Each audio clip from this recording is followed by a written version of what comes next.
x/y സമം 3:4 ആയാൽ y² + x² - x²ന്റെ വില കാണുക. x/y 3:4 ആണ്. നമുക്ക് x എന്നത് 3k എന്നും y എന്നത് 4k എന്നും എടുക്കാം. x/y 3:4 ആവുകൊണ്ട് x 3k y 4k. ഇനി നമുക്ക് ഇതിൽ വില കൊടുക്കുക. y² അതെന്താ വരിക?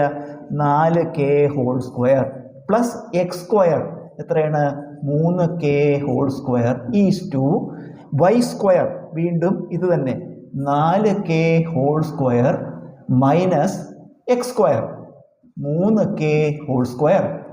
4k² എത്ര വരും? 16k² plus 3k² 9k² is to 4k². ഇത് തന്നെയാണ് വരിക 16k² minus 9k². 16ഉം 9ഉം 25k² is to 16 9 കുറച്ച 7k². നമുക്കിതിൽ k² ഉം k² വെട്ടിപ്പോയ 25:7 ഉത്തരം.